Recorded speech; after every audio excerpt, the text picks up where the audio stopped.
worthy colleague and Minister for Maritime Affairs, Federal Secretary Maritime Affairs, Armed Forces Chiefs,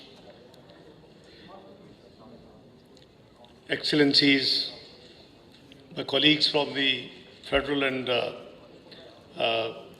federal divisions and departments, distinguished guests, ladies and gentlemen, Assalamu alaikum and very good morning. It is indeed a great pleasure to welcome you all to Islamabad for the International Maritime Sustainability Conference and Exhibition. We are particularly honored to host the Secretary General of the IMO, who is visiting Pakistan the first time. Our heartfelt congratulations to you, Mr. Secretary General.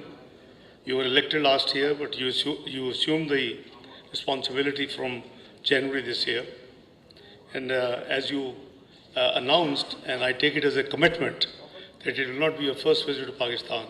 It will continue to visit us, and we will be working together for the maritime world. Your presence, Excellency, underscores our shared commitment to advancing global maritime cooperation, economic prosperity, and environmental sustainability. Excellencies, ladies and gentlemen, today's conference is both timely and crucial. Oceans, with an economic value of around 24 trillion US dollars, are vital for our survival and development. They support 80% of the global trade and play a central role in achieving the 2030 Agenda for Sustainable Development. A reliance on oceans for environmental services, food, trade, transportation, and energy highlights the need for effective ocean governance and sustainable practices. Excellencies, ladies and gentlemen, as a maritime nation, Pakistan views the Arabian Sea as the fifth neighbor and a vital component of its economic and strategic paradigm. Pakistan's unique geopolitical and geographical position also offers immense potential for becoming a regional transshipment hub, facilitating trade for landlocked Central Asian countries. Our exclusively economic zone offers untapped potential in sectors such as coastal tourism, aquaculture, biotechnology, energy, and health. From fisheries and maritime trade to exploring offshore resources such as gas and petroleum, Pakistan's blue economy can become a driving force for the national growth and resilience. Excellencies, despite its natural advantage, Pakistan's share, as my colleague Maritime Minister said, in the blue economy is unfortunately only 0.25%. To address this, the Special Investment Facilitation Council has been prioritized, and the blue economy is the main core challenge they are handling with for the purpose of as a key development pillar. Under SIFC, efforts are underway to modernize our fisheries and shipbreaking sector with advanced technologies and practices. The government has removed sale tax on processing plants, fishery seeds and feed, and is offering land for marine export processing plants. Ladies and gentlemen, our port sector offers significant investment and opportunities with several terminals operated by international groups, which have been highlighted by my colleague, Federal Secretary Maritime. It's just last year, when under a fast-track G2G process, the AD ports was given, the lease, and with a commitment of certain undertaking for the investment in the port. Taking full advantage of our geopolitical location, we are transforming our ports into centers of regional and international trade as well as efficient green transshipment hubs. As part of the digital advancement, our maritime single window is operational, complying with the Convention on Facilitation of International Maritime Traffic and enhancing port efficiency while supporting environmental protection. We are also boast excellent maritime training institutions producing world-class graduates. With the skilled pool of around 25,000 and a youth population of 65% of the total population, Pakistan is well positioned to address the global shortage of maritime professionals. And here we look towards you, Mr. Secretary General, to lead us, take this opportunity and help the global blue economy world. Excellency, as part of our commitment to achieve the United Nations Sustainable Goals, our vision for the maritime sector aligns with the SDG 14, as my both colleagues have spelled out, the Minister and the Federal Secretary. We focus on the conservation and sustainable use of oceans, seas, and maritime resources. We are committed to work towards decarbonization, and Mr. Secretary General, we have highlighted as your priority agenda, and environmental protection across all aspects of our maritime industry. Kindly don't forget, we are responsible for emissions, carbon emissions less than 1%, well below 1%. We are one of the 7 top vulnerable countries because of the climate change in the world. It is not long ago, it's only 2022 that Pakistan faced flash floods due to climate change, leading to loss of human beings, livelihoods, economic losses, which were calculated by the UNDP, World Bank, Asian Development Bank to the tune of $34 billion. Excellencies, as one of the world's largest ship recycles and a party to the Hong Kong Convention, we are committed to sustainable ship recycling, and I'm glad, Mr. Secretary General, you would be visiting and spending the next 2 days in Karachi, and I'm sure the delegation which met you, you would be able to guide them, in furthering and becoming a hub of recycling industry, ship-breaking industry in Pakistan. We appreciate that IMO and other international partners for their support in launching the safe and environmentally sound ship recycling. We are also working to decarbonize our fleet to reduce emissions and enhance efficiency.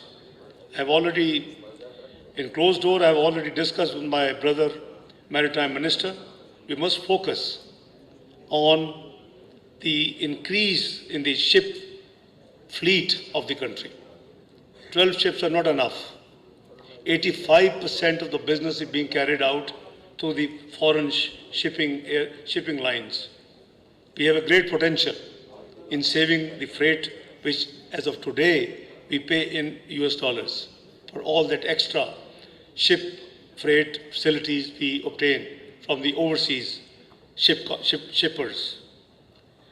We are also working, Excellencies, that we remain committed to low carbon alternative fuels for bunkering and establishing a green corridor for key global trade routes.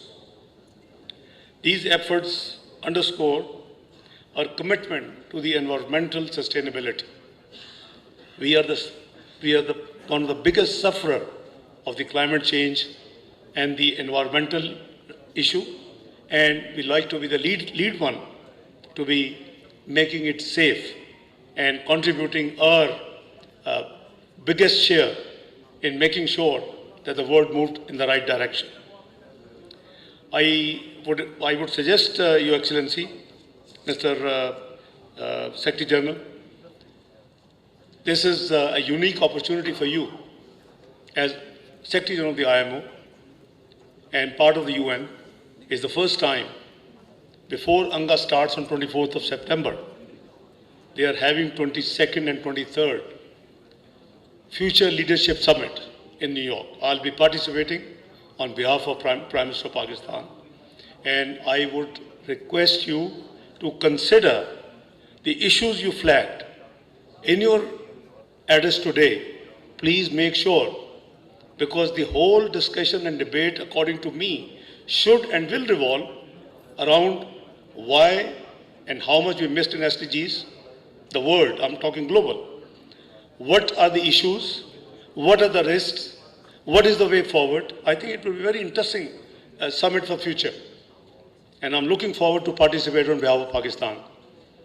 But I would request that IMO to take its share of participation and make sure that the global announcement that summit makes reflect your issues and the way forward. I'm just free advice pro bono because it's just around the corner in the next few days. The conference itself is a strong testament of our dedication to protect our marine ecosystem. In conclusion, I extend my sincere gratitude to the Ministry of Maritime Affairs, the Minister himself, the Secretary Maritime, Ministry of Foreign Affairs, Karachi Port Trust, the other partners in holding this great event today and this conference.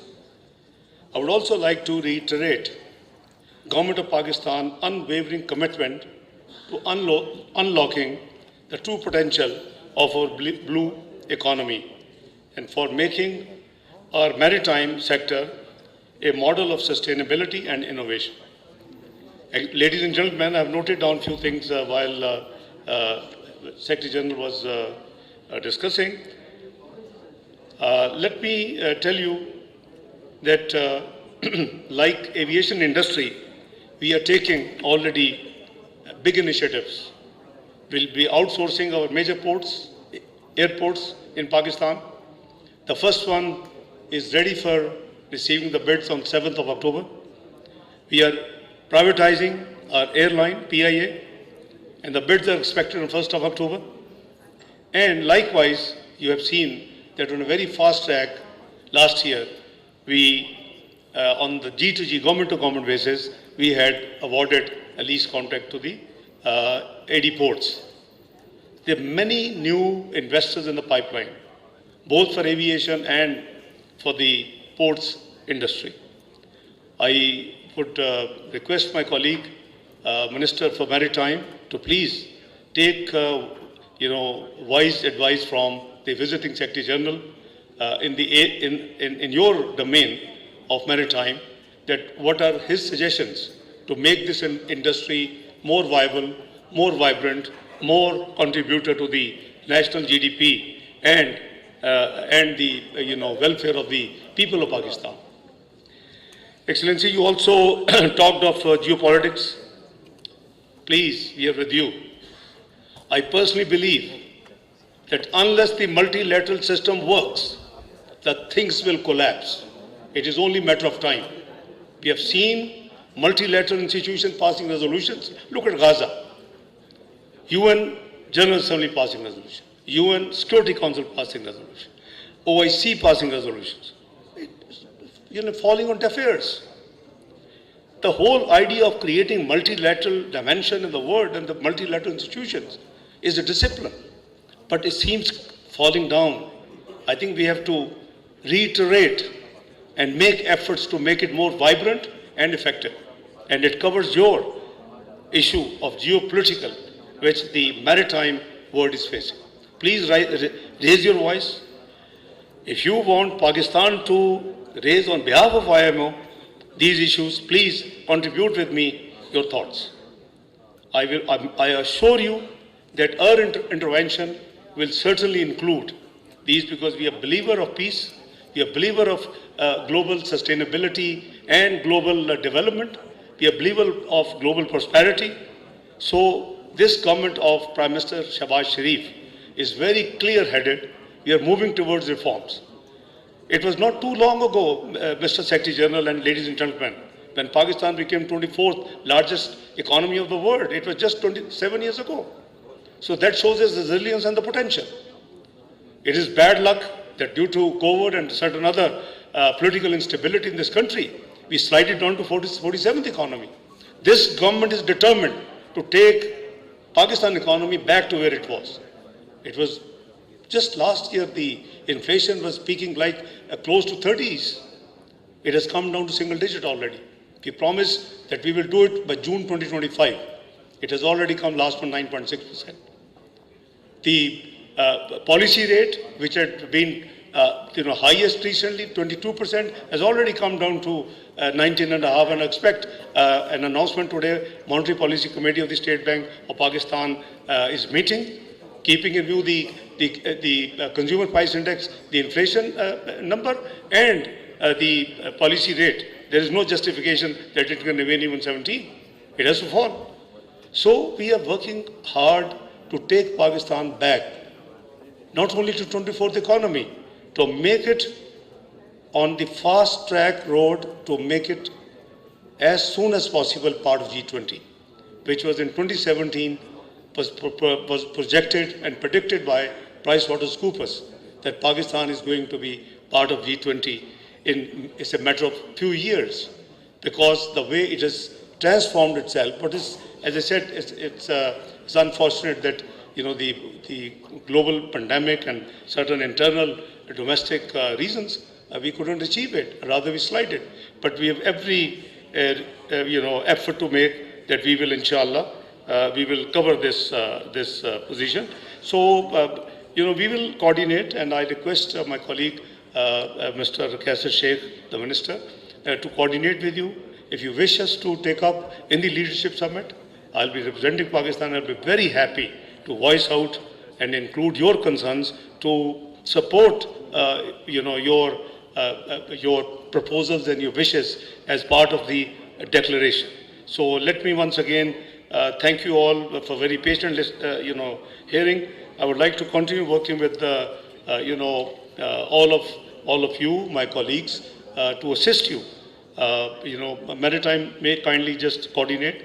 And as I said, that it would be a great pleasure for Pakistan and my colleagues to work with you very closely. And we'll hold your promise that you will be revisiting Pakistan, as soon as it's convenient for you. But please, the word has gone very fast. We are on a fast-track communication system. So kindly do guide us and let us know that help us to explore and exploit our potential in the blue economy world. It would be a great favor to Pakistan. And once again, heartiest felicitation on you becoming the Secretary General, a very fit man for the fit job. Thank you very much. God bless you.